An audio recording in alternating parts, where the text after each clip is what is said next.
This repping, oh my God, if I die, I'm a legend when they lay me down. Yo, what's going on, you guys? It's Xerox here, and today I have a life story for you guys. This life story is about the time that I ran away from the police by ding-dong ditching and lighting firecrackers with my two friends.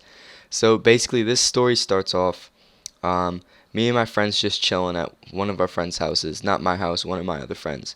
And we're getting bored because it's like 12 o'clock at night, and being the savages that we are, we want to go do something kind of like kind of crazy, because we're thrill seekers, I guess you could say.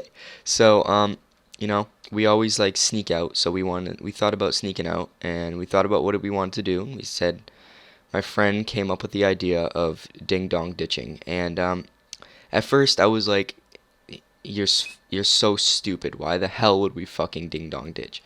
And he's like, you know what? To make it better, let's light off some firecrackers. And this kid literally had firecrackers in his pocket. And I was like, you know what? Fuck it. Let's do it. So we end up sneaking out. And by the time we snuck out, it was probably like 12:30ish, because we had to go very quietly because everyone's asleep in the house. But my friend's house is a very easy house to sneak out of, so that's why we usually go to that friend's house. So when we get outside, we decided not to take our bikes because it'd be better on foot just in case something happened, which it did. Good thing we didn't bring our bikes, because that's gonna be a good thing future into the story. So we're walking down the street, and my friend, he's like, let's light. He wants to light a firecracker right where we were standing, like right in front of the house. And so we light one, and his dog, like my friend's dog, started barking. So we end up running down the street. And while we were running down the street, we saw some lady on the phone, and we literally thought she was calling the cops. But during this story, there was at least 3 people on the phone looking at us in their house. We don't know if all 3 of them called the cops, but when we saw that lady, we ended up running, and we ended up in this like tiny cul-de-sac, and we were just walking around. We're like, we shouldn't worry about it. I mean, we're not doing anything wrong. We could just say that we don't know who that was. So we started ding dong ditching that little cul-de-sac, which was a really bad idea because it was a tiny cul-de-sac, and most of the lights were on. So we go up to this first house.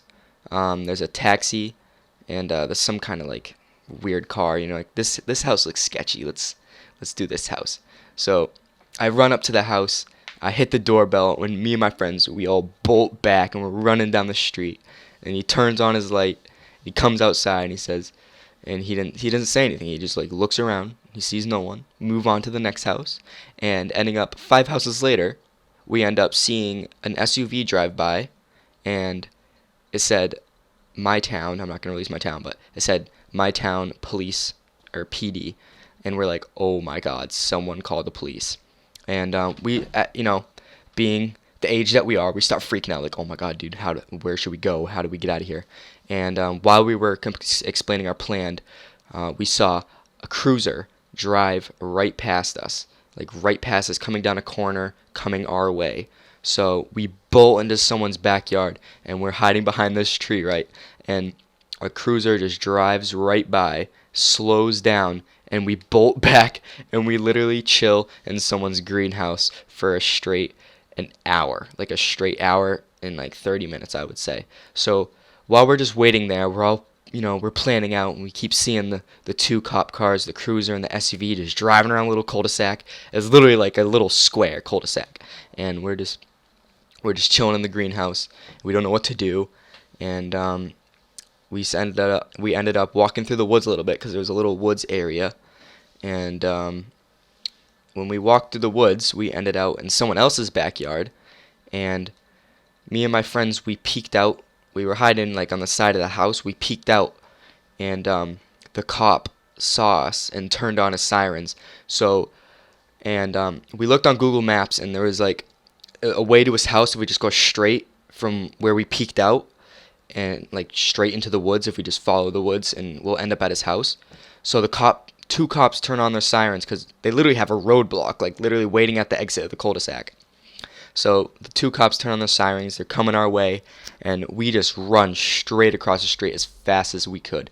Literally, this is probably the best adrenaline rush I've ever had. Like, we were running so damn fast, and we ended up going through the woods. We're freaking running as fast as we can, busting our asses off. The cop ends up getting out of his car, flashing his lights. He's like screaming like, "Hey, stop!" And we're not gonna stop. We just keep going. We end up through this big patch of sticks that someone was like clearing out, trees and stuff. And I get stuck. And at one point I was like, "I'm done, yo, guys. Let's just give up." And my friend's like, "No, no, no, no." My friend helps me up, and we keep running. We find a trail, and we're looking on Google Maps. We're panicking, and they ended up sending backup, and we saw like at least 2 or 3 other cruisers looking around the streets, and luckily we ended out at his house walking through a freaking trail. Like, how lucky is that? And then we just ended up sneaking back into the house, watching Family Guy, eating Smarties, and falling asleep. How lucky is that? Like, that was probably one of the most insane times of my life. And I just want to share that with you guys. If you guys want me to keep doing these kind of life stories, let me know in the comments. But for now on, I want you guys to keep it real. Peace out.